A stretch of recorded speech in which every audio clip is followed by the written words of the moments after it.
Welcome to the Jill on Money Show. It is Monday, December 4th, and we are here trying to help you make better financial decisions. It is really getting to be crunch time on the year, and you will only have a few weeks left to make a meaningful impact on your year-end tax and financial planning.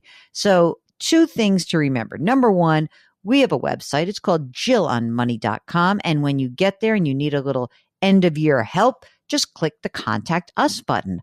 Alternatively, and maybe not even alternatively, and you can also join us for a live webinar the day after tomorrow, Wednesday, the 6th. We are having a webinar that will be focused on tax and financial year-end planning.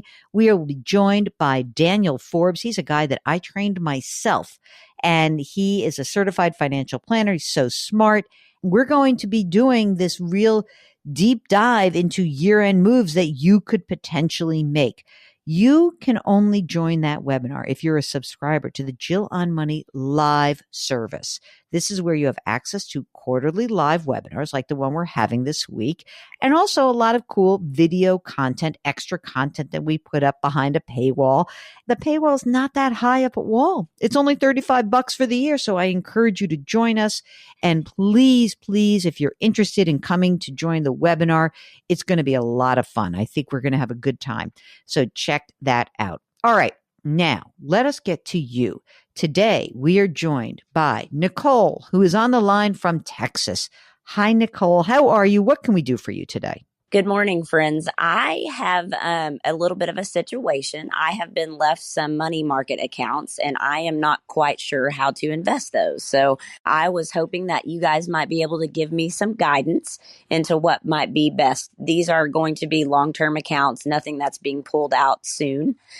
So something that can possibly grow over time. Great. Okay, Nicole, how old are you? I am 41. Okay. And you inherited these accounts or what? How did you come upon these accounts? Well, I recently was divorced, and the money market accounts they're for my children. So they are investments for my children's college future. Okay. And I'm just not real sure as to how to invest them the best. How old are the kids? The kids are 8 and 10. Okay. Are you working full time right now? Yes, ma'am. How much do you earn? I earn about $160 per year. And are you putting money into a retirement account? I am. I've got a small 401k from previous jobs. And then I just have the rest of it in a savings account sitting. How much are you putting into the retirement account now? Well, it's a carryover, and it had around 90,000. Mm-hmm. Now it has around 30. Is this part of the divorce? You had to give up a piece of that? This is my leftover account from his investment advice. Okay. I got you. Okay. Yes, ma'am. And are you putting a certain percentage of your salary, like pre-tax or post-tax, in this 401k or in any retirement account? Or is all of your money that you're saving going into the bank? Going into the bank. Okay. Got it. And do you have a retirement plan available to you, Nicole? I do. Yes, ma'am. I just needed a year to catch up. Mm-hmm. And so I plan on putting 3% into that as of 2024. Okay. So let's go through some of the money that you have. So how much money's in the bank? I currently have $60,000 in the bank, and then my children have $8,000 and $10,000. That's in their names, like in a savings account, or is that the money market accounts that you were talking about? Those are the money market accounts, but I have access to those accounts at any time. I got you. And then in the actual market, those are through Ameritrade accounts, and they both have 12 in there. Okay. And those are just like custodial accounts for them? Is that how they are? Or are they 529 accounts? They are 529 accounts. Okay. Are you making active contributions to those? Or is this still like, okay, I just got to get settled. I just got divorced and like now you're ready to start again? Yes, I'm ready to start again. We have not added money to their Ameritrade accounts over the last 6 months. So that 12 has just been kind of sitting. That's okay, right? I mean, like as long as it's fine. It's not losing money. Yeah. And then I also have another. Well, I guess I have the one that I told you about. That's just in random stocks that I definitely need help with.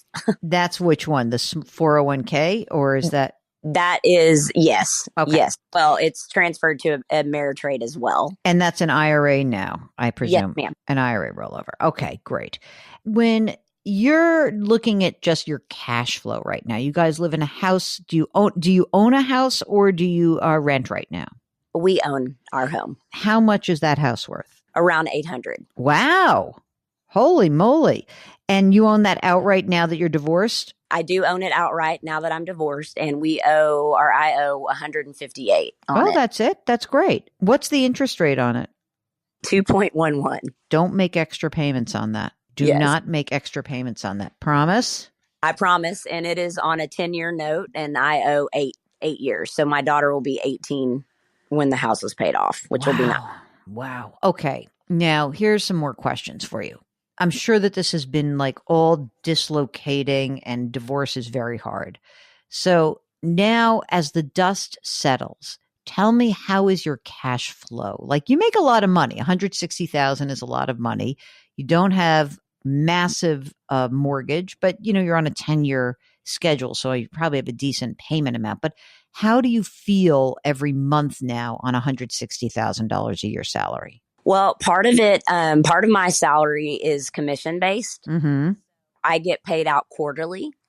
So until I get basically like a lump of money at the end of the third month. That's kind of when things get interesting, because I'm like, okay, I have this large sum of money. What do I do with it? I see. So, the day-to-day expenses without the commission, is it hard? Like, yes, it's definitely hard. I basically switched to a competitor. I work in healthcare, and I was formerly paid out monthly.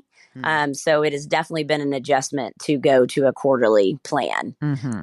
So until I get those checks, the months are fairly tight. Right. It's like the first 45 days after, it's probably fine. And then waiting the next 45 days is like, hanging on. But that's probably why having a chunk of money in the bank is good for you. Very much so. Right? It is. Yes, because I have been able to pull from that from time to time when things are needed. What do you think you need on a monthly basis, even though you get paid quarterly? But what do you think your basic expenses are for, a month?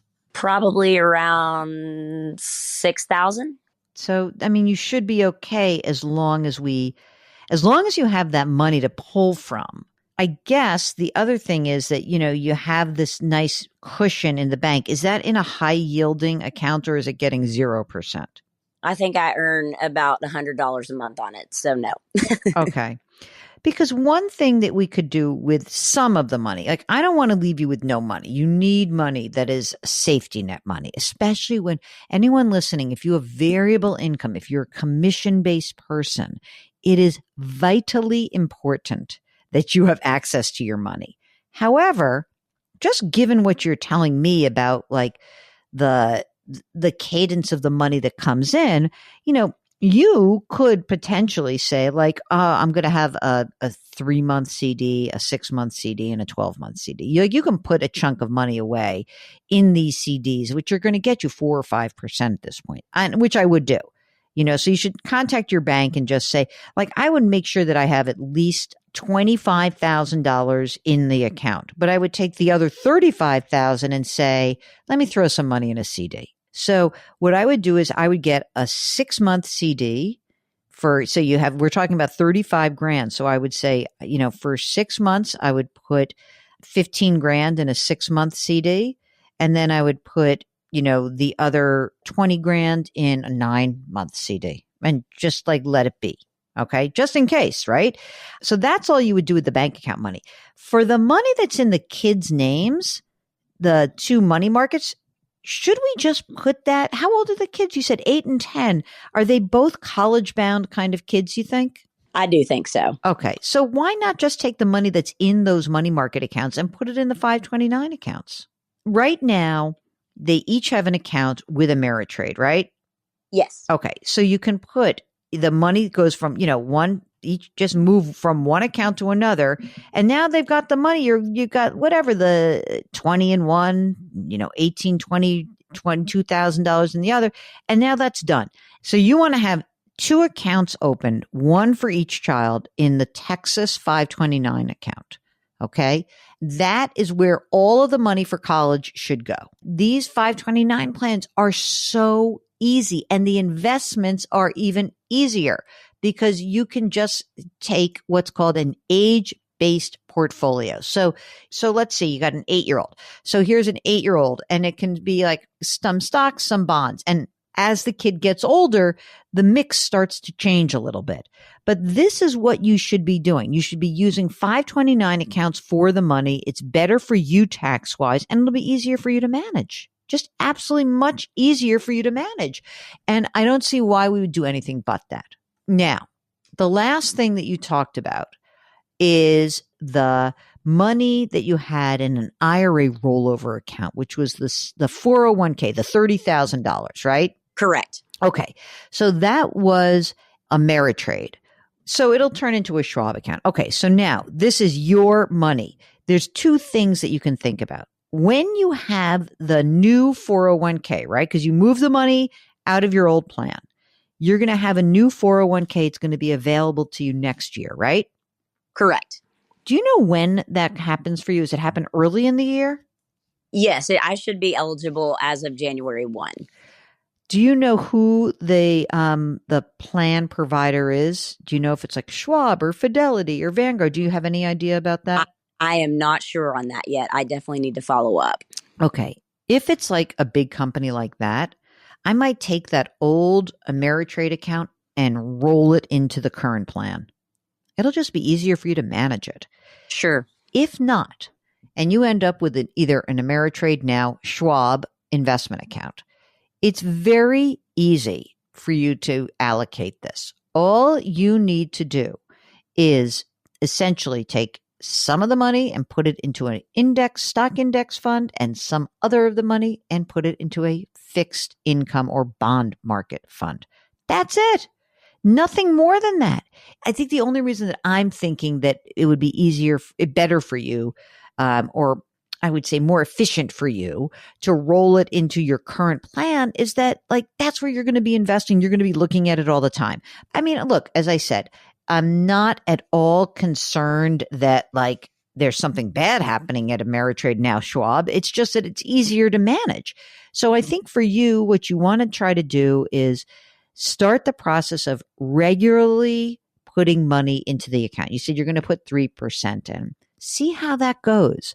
Maybe you're making enough money and you're able to like float your cash flow, and now you can go up to 5% and 10%. I want you to slowly but surely, as you get on your feet, increase the amount of money that you're putting away. And that's going to be really based on your cash flow. It's going to be how you feel comfortable putting money away. That's the most important thing. I know you've been through a divorce is really horrible financially and emotionally. It sounds like you're kind of getting your feet back on the ground, and that's great. So I think it's easy for you to kind of take the approach of, let's make this, I've gone through something horrible. Let's try to be efficient and let's make this methodical. Number one, the bank account, let's put some of the money in CDs just so I protect myself against these quarterly commission checks, right? So again, you're going to keep 25 or 30 grand in the savings account. The rest goes into a 6 and then a 9-month CD. That's that.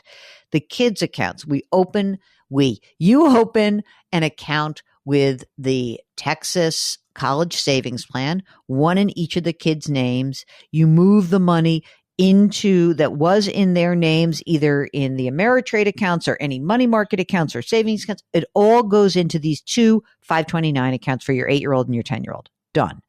For the IRA rollover, let's find out who the plan provider is of your current retirement account. Either roll the money into that current retirement account, or once it's the Schwab account, some money in it, maybe 60% in a stock. Maybe you're young, you're only 41. So maybe you're going to put 65 or 70% in a stock index fund and the rest in a bond index fund. That's it. Then you're going to be putting 3% into your new account at work. 6 months from now, let's see how you're doing. Maybe that you can bump that to 5% and then 7% and then 10%. And then slowly but surely, you're going to rebuild. As you said, you're going to own this house outright in 8 years. your cash flow is going to be completely different and you're going to be really young. So it's just this rebuilding process is going to be a little bit tough, but you've probably been through the tougher part of it, which is getting divorced. I would agree. So if you need anything else, do not hesitate to give us a holler. And did you update all of your will and all that stuff now that you're divorced? Yes, ma'am. I have handled all of that. It's quite a process. Isn't it? Getting the house in my name was quite tedious as well. Yeah, absolutely. So that was a challenge, but we're and day by day, small steps. So yeah, I get that. All right. So let's call it a day and you get on to doing all of your paperwork. And we thank you so much for joining us. So if you, like Nicole, are going through a big life transition, birth, death, divorce, marriage, all these things are huge transitions, and you need some help gathering your strength to what comes next, give us a holler. Go to JillOnMoney.com, click the Contact Us button. Write us that note and let us know if you'd like to come on the air. While you're on the website, don't forget to sign up for the free weekly newsletter. Remember, Mark's bonus, his $1,000 bonus that I put it out on the table there. I think we needed 300 people. Now we only need 120 people to sign up for the free weekly newsletter. So Mark gets an extra $1,000 from me. And you can help him. He needs this money. He's spending money like crazy right now, obviously, because my birthday's coming up. So he's got to spend a lot of money. Anyway, sign up for the free weekly newsletter. It comes out every Friday, which we love. Okay, don't forget to leave us a rating and review wherever you listen and lift someone up. Change your work, change your wealth, change your life. Thank you for listening, and we'll talk to you tomorrow.